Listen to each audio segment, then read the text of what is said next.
সে মরে যাচ্ছে মনে হচ্ছে, তাকে গুলি করছে। এগুলি দৃশ্য দেখলে যতবার দেখি মাথায় আগুন চেপে দেয় আর চোখ দিয়ে পানি পড়তে থাকে। আমি আন্তর্জাতিক আইন পড়েছি লয়ার স্টুডেন্ট হিসাবে। যুদ্ধক্ষেত্রে আপনার শত্রু যদি আনআর্ম থাকে, তার হাতে যদি কিছু না থাকে, যুদ্ধক্ষেত্রে আপনি তাকে গুলি করতে অ্যালাউ না। গুলি করলে সেটা যুদ্ধ অপরাধ। যুদ্ধক্ষেত্রে যদি একজন গুলি খেয়ে যদি আহত হয়ে পড়ে থাকে, তারপর আপনি তাকে গুলি করতে অ্যালাউ না করলে এটা যুদ্ধ অপরাধ। যুদ্ধের ময়দানে আপনি আহত লোককে যদি চিকিৎসা না দেন, সেটা যুদ্ধ অপরাধ। যুদ্ধের ময়দানে আপনি যদি ডেড বডি পুড়িয়ে ফেলেন, এটা যুদ্ধ অপরাধ। শেখ হাসিনা এবং তার দোসররা যে অপরাধ বাংলাদেশে করেছে, আমি সরি, আমার মনে হয় 1971 সালে পাকিস্তানি বাহিনী এত জঘন্য অপরাধ করে না। মৃতদেহ পুড়িয়ে ফেলা, আহত মানুষকে গুলি করে মেরে ফেলা, আনাম মানুষকে আহত হয়ে যাচ্ছে যখন তখন গুলি করে মেরে ফেলা। আপনারা বলতে পারেন 25শে মার্চে কালো রাত্রে হয়েছে, অবশ্যই 25শে মার্চে কালো রাত্রে ভয়াবহ ঘটনা ঘটেছে, কিন্তু একদম ওটা তো অন্য দেশের বাহিনী, আমরা তো স্বাধীনতা ঘোষণা করেছি তারপর। মানে আপনি যদি পার্সপেক্টিভ দেখেন, পার্সপেক্টিভ ওয়াইজ ডিফারেন্ট। আমার 71 সনে ডেড বডি পুড়িয়ে ফেলেছে এরকম কোনো ফুটেজ আমি দেখি নাই। বা 71 সনে একজন গুলি খেয়েছে, তাকে ধরে পিছু নিয়ে যাচ্ছে তার বন্ধু, সে অবস্থাকে গুলি করেছে, এরকম কোনো ফুটেজ বা এরকম কোনো বর্ণনা আমি কোনো মুক্তিযোদ্ধার বর্ণনা করি নাই। অন্যরকম নৃশংসতা থাকতে পারে, কিন্তু এরকম নৃশংসতা কল্পনা করি নাই। আমরা তো মানুষ, এই বিচারের সাথে যারা ইনভলভ আছে, আমরা বেছে বেছে মানুষগুলোকে ঠিক করেছি। আমি তাদেরকে চিনতাম না। তাদেরকে যখন চিফ প্রসিকিউটর করা হয়েছে, অনেক মানুষ আমাকে বলেছে তাদেরকে কেন দিচ্ছেন, কন্ট্রোভার্সি হবে। আমি কিসের কন্ট্রোভার্সি? আমার দরকার এরকম লয়ার যাকে 1000 কোটি টাকা দিয়ে কিনতে পারবে না। সরি, অনেক বড় বড় লয়ার আছে, আমার এই আস্থা নাই তাদের প্রতি।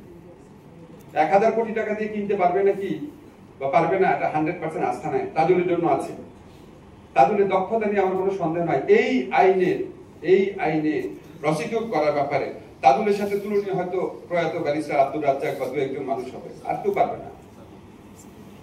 আপনারা আমাদের উপর বিশ্বাস রেখে আমরা আমাদের দায়িত্বে বিন্দু মাত্র অবহেলা করি না, বিন্দু মাত্র না। আপনাদের প্রতি দায় না, এটা আল্লাহর প্রতি দায় আমাদের। এইভাবে দেখেছি জিনিসটা। এইরকম হত্যাকাণ্ডের বিচারে দায়িত্ব যারা পায়, তারা যদি বিচার না করে, আল্লাহ তাদের বিচার করবে, এটা আমরা জানি। আর আপনারা অনেক টাইম ফ্রেমের কথা বলেন, ধরেন তাজুল আজকে বলেছে ডিসেম্বরের মধ্যে, আমিও একবার ভেতরে যে অগ্রগতি জানি অ্যানালাইজ করে বলেছিলাম হয়তো অক্টোবরের মধ্যে পাবো। এগুলি যদি আমরা বলি আপনারা খুশি হন, কিন্তু এগুলি তো বলা আমাদের ঠিক না। এগুলি বললে তো আমাদের এই কথাগুলো নেই তো, যারা এই বিচারের প্রতিপক্ষ আছে, আপনারা জানেন না তারা কিরকম। এত বড় গণহত্যা হয়েছে, বিন্দু মাত্র অনুশোচনা নাই। একটা দল এইগুলি মানে সারা 15টা বছর শুধু মিথ্যা নির্যাতন করে চালিয়েছে। এখনো তাদের মিথ্যাচার বিন্দু মাত্র থামে নাই, এখনো নির্যাতনের ইচ্ছা বিন্দু মাত্র থামে নাই। আপনারা যখন মহাগুণী শেখ হাসিনার অডিওগুলো শুনেন, দেখবেন এখনো তার নির্যাতন করার ইচ্ছা পুরা মাত্রায় আছে, প্রতিশোধ নেওয়ার। এরা কি এই বিচারের কোন রকম যদি গাফলতি থাকে, কোন রকম ফল্ট থাকে, বা যদি নাও থাকে, সেটা এক্সপ্লোর করার চেষ্টা করবে না? তা আমি যদি আপনাকে বলি এই মাসের মধ্যে ইনশাআল্লাহ বিচার হবে, আমি মনে করছি, আমাকে তো ওই আদালতের বিচারক আমাকে তো ভৎসনাও করেছে, কালেক্টিভ ভৎসনা করেছে। আমি কি এখন সিভিল সোসাইটির আসিফ নজরুল যে আমি বলবো এত তারিখের মধ্যে বিচার হবে, এত তারিখের মধ্যে বিচার চাই, এত তারিখের মধ্যে বিচার হচ্ছে? আমার তো অনেক দায়িত্ব রাখতে হবে, আমার এই বিচারকে সমালোচনার উঠিয়ে রাখতে হবে। আপনাদের খালি একটা জিনিস বলি, আপনারা মনে রেখেন এই বিচার নিয়ে আপনাদের হতাশ হওয়ার কিছু নাই। এবং আমি বিশ্বাস করি আদালতের স্বাধীনতা আমাদের রক্ষা করতে হবে। বলতে পারি না যে আমি অবশ্যই হবে, বলতে পারি না, এটা আমি বিশ্বাস করি। এই প্রক্রিয়ায় বিচার এগোচ্ছে, ইনশাআল্লাহ আমাদের সরকারের আমলে আপনারা কাঙ্ক্ষিত যেই মামলাগুলোর রায় যাচ্ছে সেগুলি পাবেন ইনশাআল্লাহ। সেকেন্ড একটা কাজ আমরা করে যাচ্ছি, অবশ্যই তাজুলরা করছে, প্রসিকিউশন টিম করছে, ইনভেস্টিগেশন টিম করেছে। এমন ভাবে বিচারের অকাট্য সাক্ষ্য প্রমাণ আমরা রেখে যাব, কোন সরকার চাইলেও বিচার থেকে সরতে পারবে না, এটা আপনারা নিশ্চিত থাকেন।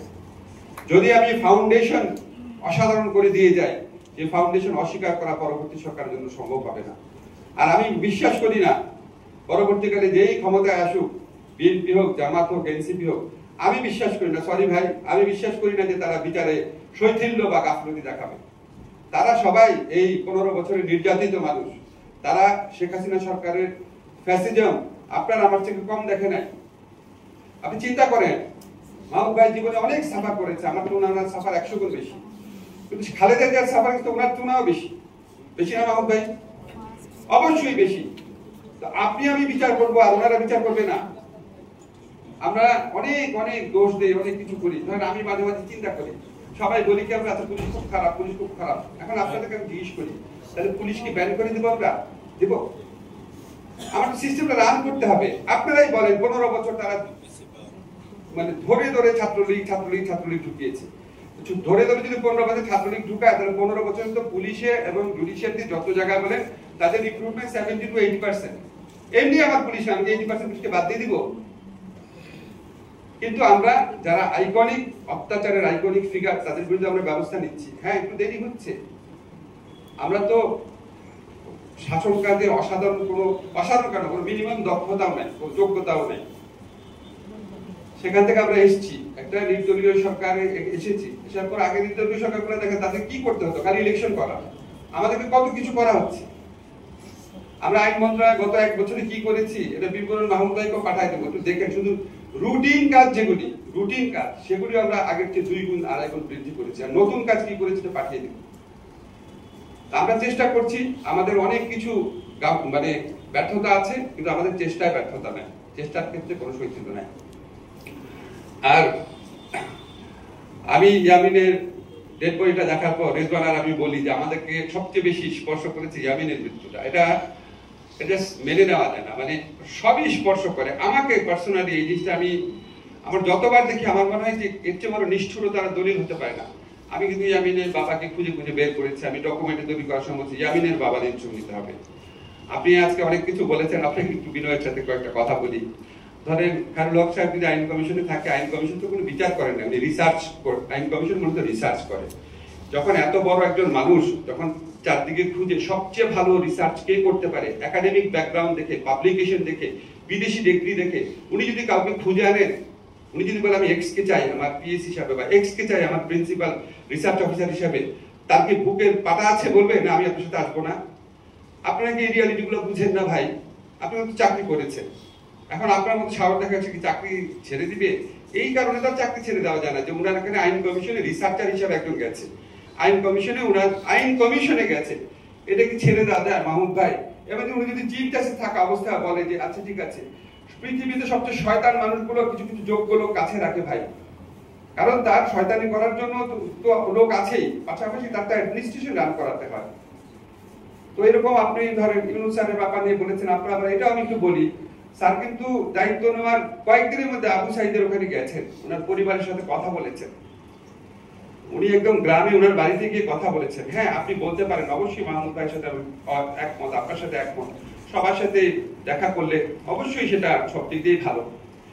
কিন্তু আমার মনে আছে আমি নিজেই উপস্থিত ছিলাম যে গুরুতর আহত যে কিছু মানে গুরুতর যারা নিজেরা আহত তাদের সাথে স্যার দেখা করেছেন যমুনাতে, শহীদ কিছু কিছু পরিবারের সাথে দেখা করেছেন। আমি আপনাদের রিকোয়েস্টে স্যারকে বলবো সবাই একসাথে করে দেখা হলে অবশ্যই ভালো হয়, চেষ্টা করব। আর ভাই আমাদের ব্যর্থতা আছে, আমাদের অক্ষমতা আছে, আমাদের অনভিজ্ঞতা আছে, কিন্তু আপনাকে একটা জিনিস বলি, আমাদের আপনার মতো মানে আমারও হৃদয় কাঁদে। আমি বিশ্বাস করেন, আমি জাস্ট একটা জিনিস আপনাকে বলি যে কোনো জায়গায় যখন কোনো দুঃখ বেদনা দেখি আমি খালি ভাবি যেটা আমার হতো। আমি মাইলস্টোন স্কুলে, আমি আইনমন্ত্রী, আমার তো যাওয়ার কথা না, আমার সাথে এটা কোনো সম্পর্ক